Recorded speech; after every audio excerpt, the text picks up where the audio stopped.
Picture this. It's 2 a.m. You aggressively close out all the tabs. The screen goes completely dark, leaving you sitting there in the sudden, deafening quiet of your bedroom. The blue light fades off your face. You've decided to quit. You're finally doing it. But instead of waking up the next day feeling like this glowing, enlightened master of your own destiny with endless motivation, life suddenly feels completely, brutally empty. Welcome to This Explainer. Look, I'm not going to sugarcoat this, and we absolutely are not doing some generic self-help routine today. We are doing a raw psychological breakdown of what actually happens to your brain when you suddenly cut off the cheap dopamine, based on some seriously eye-opening research from Psych2Go. Let's just expose that private internal monologue right out of the gate. You're sitting there staring at a blank wall, thinking, why does my brain feel so weird and empty without it? Bro, why am I suddenly so angry for absolutely no reason? Let me hit you with a mental slap right now. You aren't actually missing the content itself. You are missing the constant numbing escape it provides. You thought quitting would just instantly fix you. But right now, you just feel completely emotionally naked. Section 1, the cheap pleasure trap. Okay, let's dive into this and look at the absolute foundation of the problem.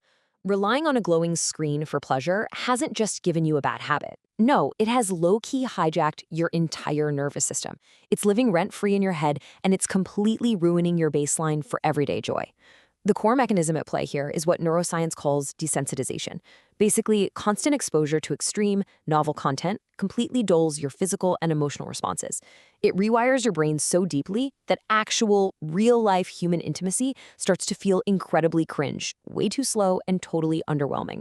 Your brain is essentially sitting there asking, wait, where are the jump cuts? Where's the instant gratification? Section 2, the dopamine withdrawal. Which brings us to the most uncomfortable phase of this whole journey. Let's be real for a sec and talk about what happens chemically in your brain when that cheap pleasure suddenly dries up. We're going to walk through the brutal timeline of the dopamine reset. Day 1, you're dealing with sudden, intense cravings and massive emotional spikes. Your cortisol is just shooting through the roof. By week 1, you hit this heavy wall of deep emotional numbness and withdrawal. Everything just looks and feels gray. But here's the catch. If you can just survive that silence, by month 1, resensitization and the natural dopamine reset finally begins. Your brain actually stops panicking and starts to recalibrate to reality. So the crucial point here is understanding your overstimulated reward system. When you cut off the supply, your dopamine system acts exactly like a spoiled iPad kid suddenly losing Wi-Fi. It throws a massive internal tantrum. Because you've overindulged in this intense artificial stimuli, everyday things just don't hit the same anymore. A really good meal, hanging out with your friends, your favorite music, it all feels flat. Your baseline for pleasure has been cranked artificially high. And your arousal, it now depends strictly on intense, pixelated visual triggers instead of actual human connection. Section 3, chasing the artificial high. And that leads us straight down the dark rabbit hole of compulsive habits. Because this isn't just a simple mistake you're making. The screen has trained your brain exactly like a rigged casino slot machine, and the house always wins. Let's break down what we call the addiction accelerant. Step 1, your brain starts aggressively chasing novelty and intensity. You need more tabs, more extremes, faster clicks. Step 2, this endless stream of extreme content completely distorts your perception of reality and what real intimacy actually looks like. And step 3, natural arousal fades out entirely, making genuine one-on-one intimacy feel incredibly dull. You've taken a basic human drive and turned it into a compulsive, inescapable chase for an artificial high.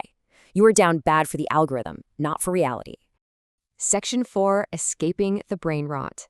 But here is where we pivot. Plot twist. The fix to this isn't some pricey new self-help subscription. It's not a magic supplement, and it's definitely not a complicated morning routine. It's much more savage than that. The fix is forcing your brain to survive without its emotional DoorDash. Look at the contrast here. On one side, you have the isolating neon-lit glow of endless doom scrolling through extreme visual tabs.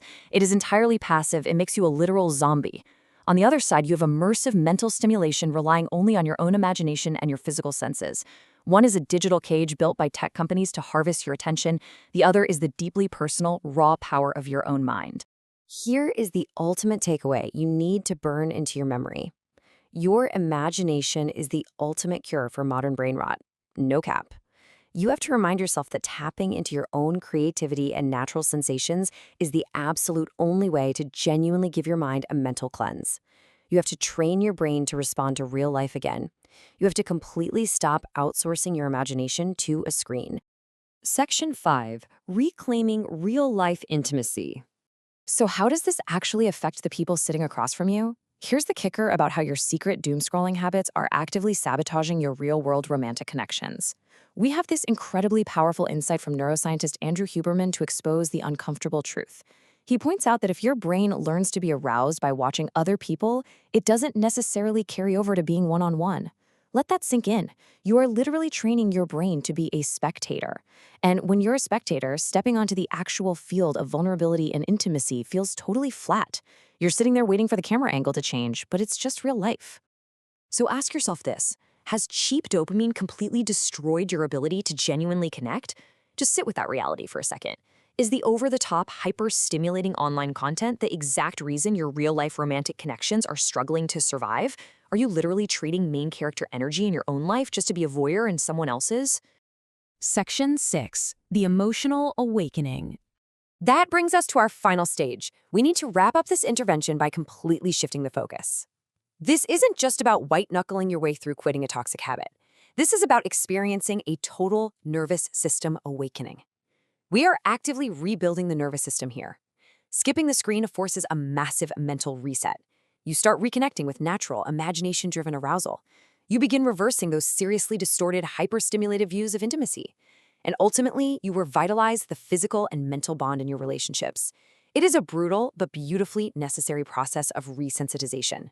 Ditching the screen slowly clears out the brain rot, and it finally brings the color back to your actual life. But here is the truth that absolutely no one wants to admit. The scary part? Becoming emotionally alive again requires feeling the uncomfortable silence.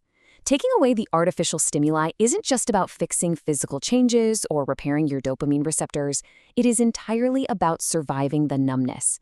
It's about having the guts to sit in that quiet, empty room and finally feel your raw emotions again, without instantly reaching for your phone to numb them out the very second you feel bored or anxious or lonely.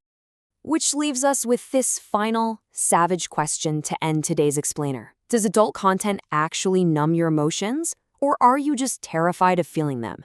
Really think about that. Let that extremely uncomfortable truth sit with you for a minute. Hit the comments and let me know exactly where you stand on this. Let's get a real debate going down there. Until next time, stay focused, embrace the silence, and keep learning.